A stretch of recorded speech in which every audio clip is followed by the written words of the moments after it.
1 bulan pasca kematian bayinya di Rumah Sakit Linggajati, Kuningan, Jawa Barat, keluarga belum mendapatkan penjelasan atas dugaan kelalaian yang dilakukan rumah sakit hingga menyebabkan kematian sang bayi.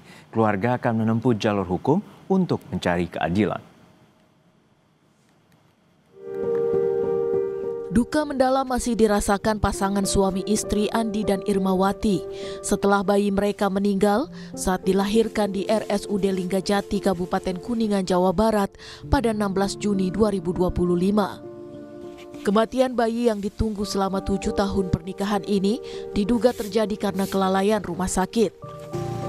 Direktur RSUD Linggajati Edi Syarif melalui sambungan telepon menyebut pihaknya masih melakukan audit internal. Ia juga menyatakan sudah menjawab somasi yang dilayangkan kuasa hukum orang tua bayi.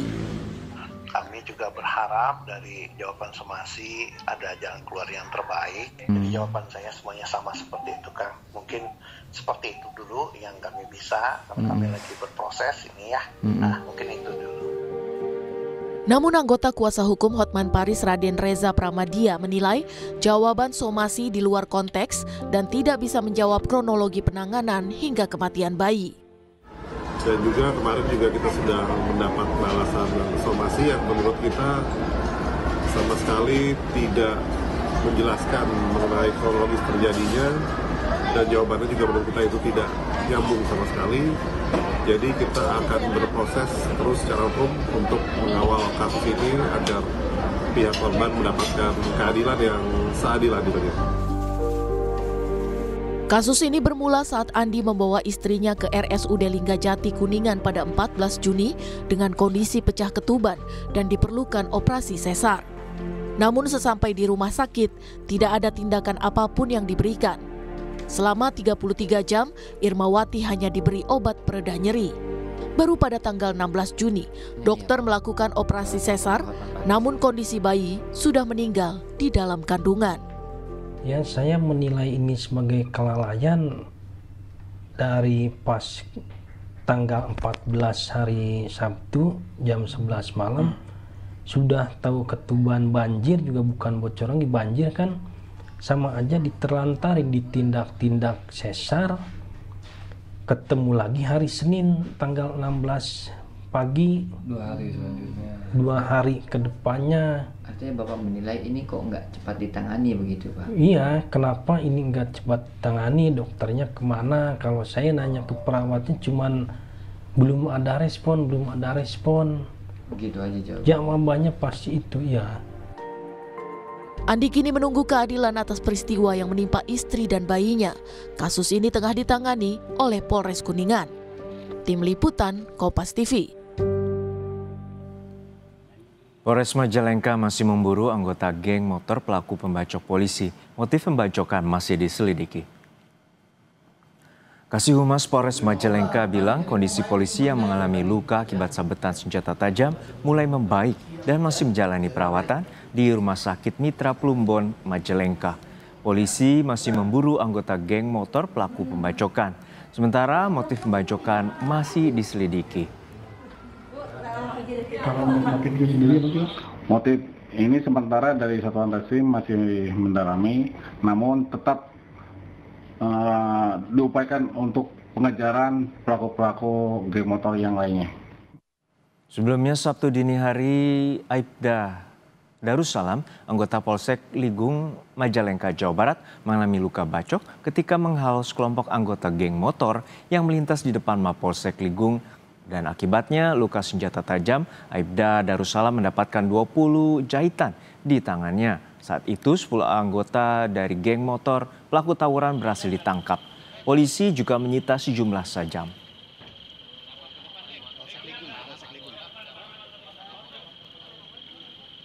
Beralih ke informasi lain, Saudara, 20 warga negara Tiongkok dideportasi dan dicekal oleh imigrasi Surakarta, Jawa Tengah karena melanggar keimigrasian izin tinggal. Imigrasi kelas 1 Surakarta Senin dini hari mendeportasi 20 warga negara Tiongkok karena melakukan pelanggaran keimigrasian izin tinggal. Deportasi berawal dari informasi warga terkait aktivitas sejumlah WNA di sebuah pabrik di Desa Plumbon, Kecamatan Sambung, Macan, Sragen, Jawa Tengah. Ke-20 WNA itu mengaku telah tinggal rata-rata 1 hingga 2 bulan. Ke Kanwil Ditjen Imigrasi Jawa Tengah, Isedi Eko Putranto menyatakan ke-20 WNA yang dideportasi bekerja di pabrik tekstil yang akan beroperasi di Sragen, Jawa Tengah. Ke-20 WNA itu langsung dideportasi melalui Bandara Internasional Juanda, Sidoarjo, Jawa Timur. Ini berawal dari informasi dari masyarakat bahwa terdapat beberapa orang asing yang telah melakukan kegiatan yang diduga telah menggunakan perizinan yang tidak sesuai peruntukannya. Usai jeda, Saudara, Wakil Menteri Pertanian Sudaryono meminta pengoplos beras premium ditindak tegas secara hukum, menyusul adanya dugaan pelanggaran mutu dan kualitas oleh sejumlah produsen beras. Seorang warga di Lumajang, Jawa Timur mengalami teror dengan sering mendapatkan paket cash on delivery atau COD dengan nilai mencapai puluhan juta rupiah. Warga yang aktif di media sosial TikTok itu pun kemudian melaporkan ke polisi.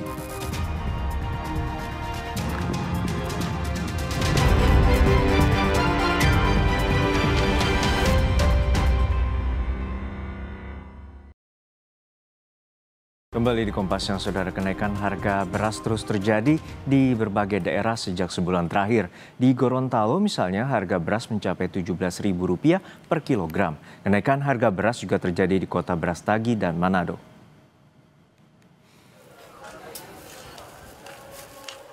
Harga beras di Gorontalo terus naik dari sebelumnya Rp14.000 hingga Rp16.000 per kilogram, kini mencapai Rp17.000 per kilogram.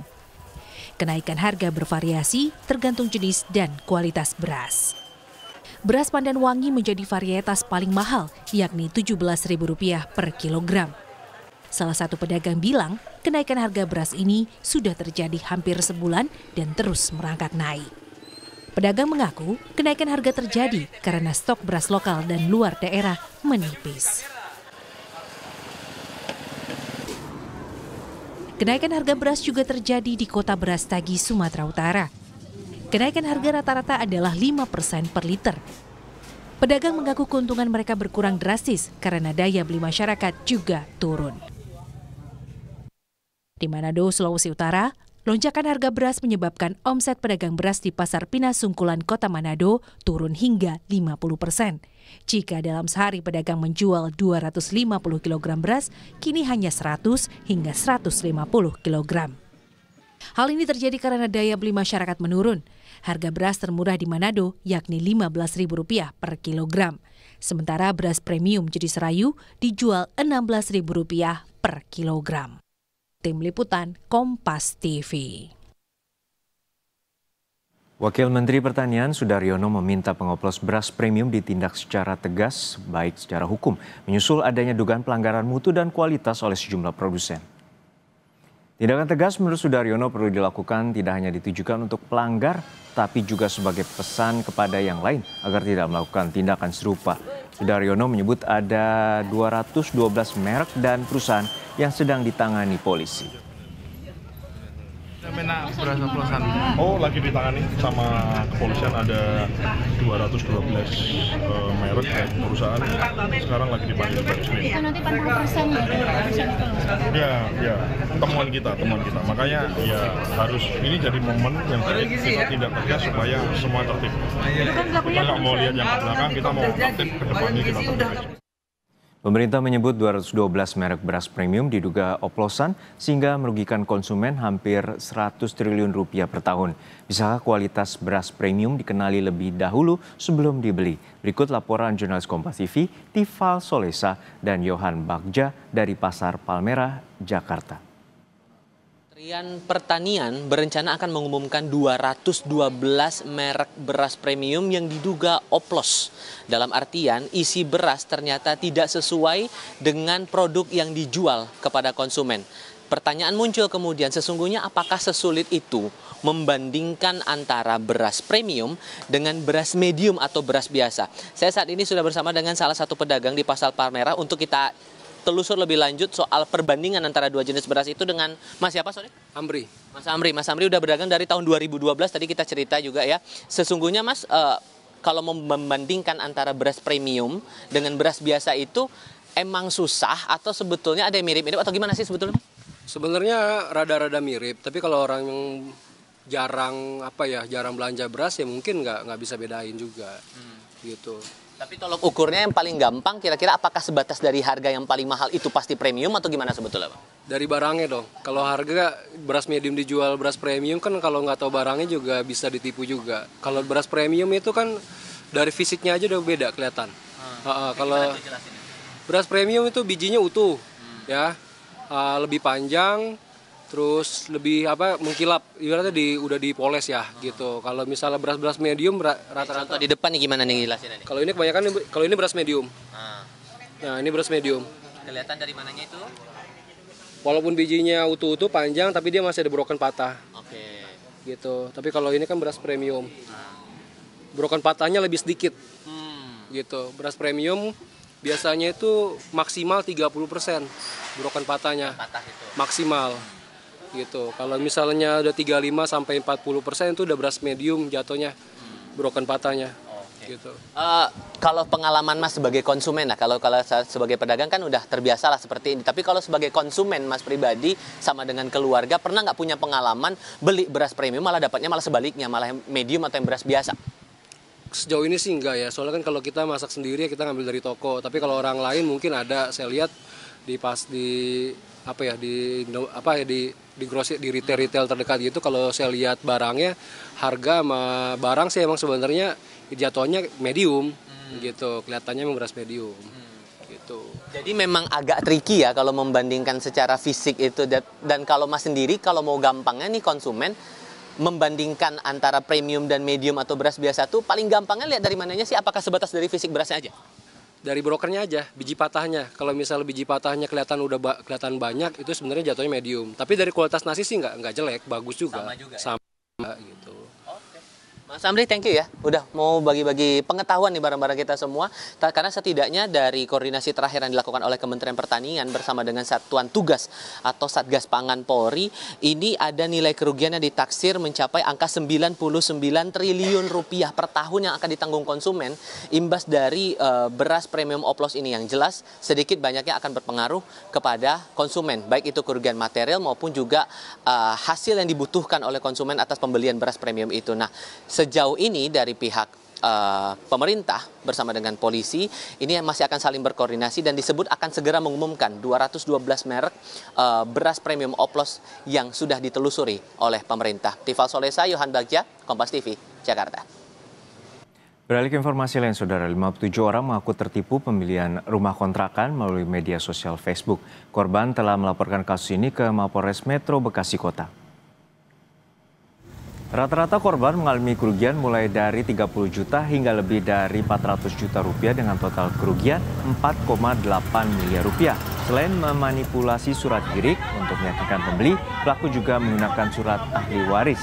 Belakang rumah kontrakan justru dirobohkan oleh pemilik aslinya yang tak lain masih keluarga terduga pelaku. Korban yang geram kemudian melaporkan kasusnya ke Mapolres Metro Bekasi Kota. Setelah terjadi pembongkaran itu baru muncul nih korban-korban ini nih. Kita juga nggak tahu transaksinya kapan. Sebagai RW juga kita juga nggak dilibatkan, padahal transaksinya pakai girik. Sampai hari ini korbannya kurang lebih ada 57 orang. Dengan total kerugian itu hampir 5 miliar, kalau nggak salah 4,8 miliar. Nah, akhirnya seorang warga di Lumajang, Jawa Timur mengalami teror dengan sering mendapatkan paket cash on delivery atau COD dengan nilai mencapai puluhan juta rupiah. Paket itu datang ke rumah Agus Haryanto selama 5 hari berturut-turut dengan bermacam barang, mulai dari makanan hingga alat elektronik.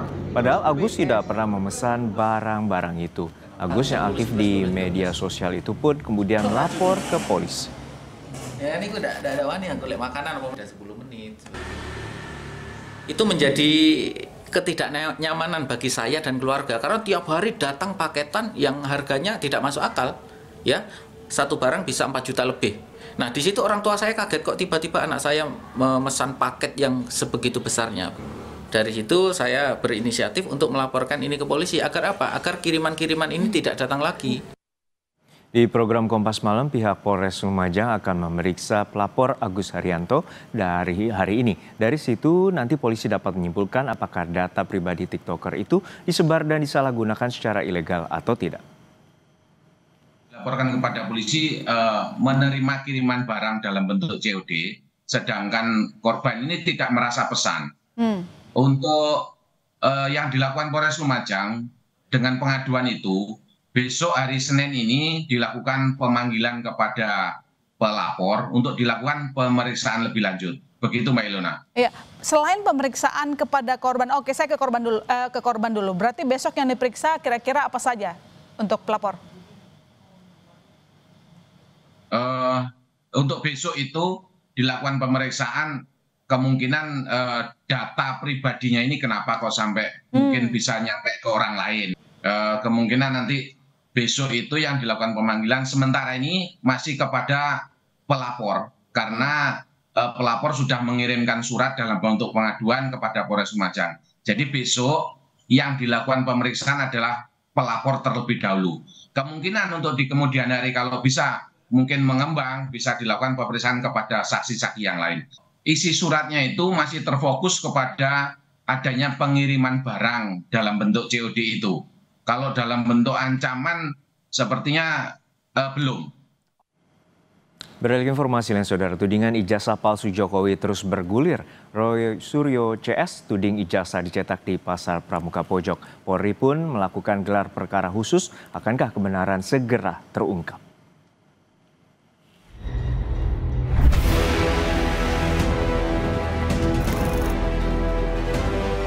Saudara, tak berhenti di desa KKN Jokowi, saya lanjutkan investigasi di Pasar Pramuka, Jakarta yang dituding oleh Roy Suryo CS sebagai tempat dibuatnya ijazah Presiden ke-7 Joko Widodo.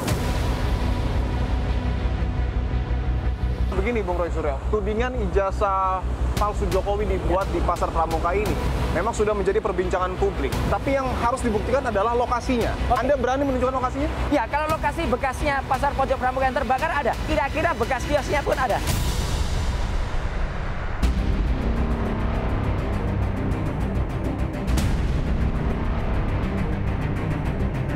Kalau bisa ngintip, bisa nggak kameranya, lensanya masuk gitu? Bisa.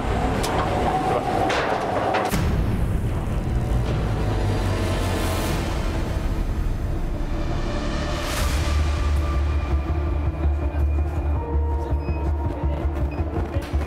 Joko Widodo harus mempertanggungjawabkan atas pemalsuan ijazahnya, bahwa kita pernah dipimpin oleh Presiden selama 10 tahun dengan ijazah yang palsu.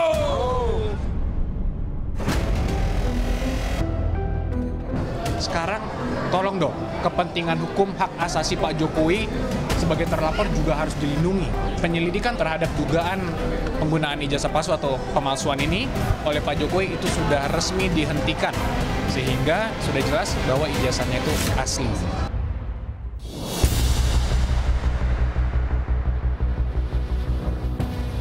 Bagaimana awal mulanya Anda berani mengatakan bahwa ijazah Pak Jokowi dibuat di Pasar Pramuka?